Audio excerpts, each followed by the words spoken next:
نماز ہے مشکل باری ان لوگوں کے لیے جو رب سے نہیں ڈرتے، لیکن جو لوگ رب سے ڈرتے ہیں اور اللہ تعالیٰ سے ملاقات کی پر امید میں ہیں اور ان کا یقین پختہ ہے کہ اللہ سے ملاقات ہو کر رہے گی، ان کے لیے کچھ مسئلہ نہیں ہے۔ جیسے اللہ تعالیٰ قرآن سورۃ بقرہ میں فرماتے ہیں آیت نمبر 46 میں، اللہ زینہ یظنون انہم ملاقو ربہم وانہم الیہ راجعون، اور جو یقین کرتے ہیں اپنے پروردگار اپنے رب سے ملاقات کے لیے اور اور مانتے ہیں کہ اس کی طرف لوٹ کے جانا ہے، ان کے لیے مشکل نہیں ہے۔ بڑا مشہور واقعہ ہے جو کہ آپ نے سن رکھا ہوگا کہ ایک جگہ پر ایک بزرگ تھے اور ان کے بارے میں مشہور تھا کہ یہ بزرگ جو ہے پورے دن کے اندر ایک دانہ کھاتے ہیں اور اس سے زندگی اس کی گزر ہوتی ہے۔ ایک دانہ غالباً ایک مکئی کا دانہ یا چنے کا دانہ۔ تو بادشاہ سلامت کو پتہ چلا کہ ایسا شخص ایک اس کے رعایا میں ہے جو کہ ایک دانے پہ زندگی بسر کرتا ہے، تو بڑا حیران ہوا۔ اس نے بولا کہ اس کو بلایا جائے۔ جب بلایا اس بندے کو تو بادشاہ نے پوچھا کہ تمہارے بارے میں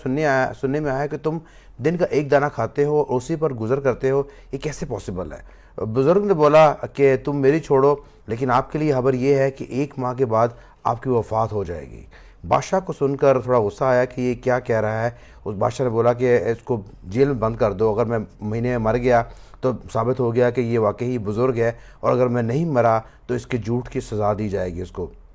چنانچہ اس کو جیل میں بند کر دیا۔ اب پہلے ایک دن گزرا، دوسرا دن آیا تو بادشاہ کو اس کی بات کھٹکنے لگی، پریشانی اس کے اندر سمانے لگی کہ بزرگ کیونکہ بڑا مشہور تھا، پہنچا ہوا تھا، ایسا نہ ہو کہ اس کی بات واقعی سچی ہو اور میں فوت ہو جاؤں مہینے میں۔ تو تیسرے دن سے بادشاہ کی بھوک ختم ہو گئی، اس کی روٹین کم ہو گئی، اس کی اپنی ڈیلی روٹین اس نے کم کر دی، کرتے کرتے بادشاہ سوکھ کر پتلا ہو گیا ود ان اے ویک، اور اس کی روٹین کافی کم ہو گئی اور اس کی بھوک آہستہ آہستہ کم ہونا شروع ہو گئی، کمزور ہوتا گیا۔ ہوتے ہوتے جب مہینہ گزرا تو بادشاہ بالکل چھلکے کی طرح پتلا سکڑ گیا، بھوک ختم، کام ختم، سب ختم۔ اور جیسے 30واں دن گزرا اور بادشاہ نے دیکھا کہ میں تو بچ گیا، بلایا اس کو اور بولا کہ تم نے کیوں جھوٹ بولا، میں تو بچ گیا اور کوئی ایسا معاملہ نہیں ہے۔ تو اس بزرگ نے بتایا کہ کہنے کا مطلب یہ تھا کہ آپ کو کہنے کا مطلب یہ تھا کہ اگر آپ یہ سوچیں کہ آپ کی زندگی کل ہے یا نہیں ہے، تو آپ کو یہ سوچ کر ہی دنیاوی کام سے آپ کا دل اٹھ جائے گا اور آپ اللہ کی طرف لگ جائیں گے۔ جب مجھے پتہ ہی نہیں ہے کہ میری زندگی کل تک ہے کہ نہیں ہے، تو میرے لیے ایک دانہ بہت ہے۔ جب آپ کو پتہ چلا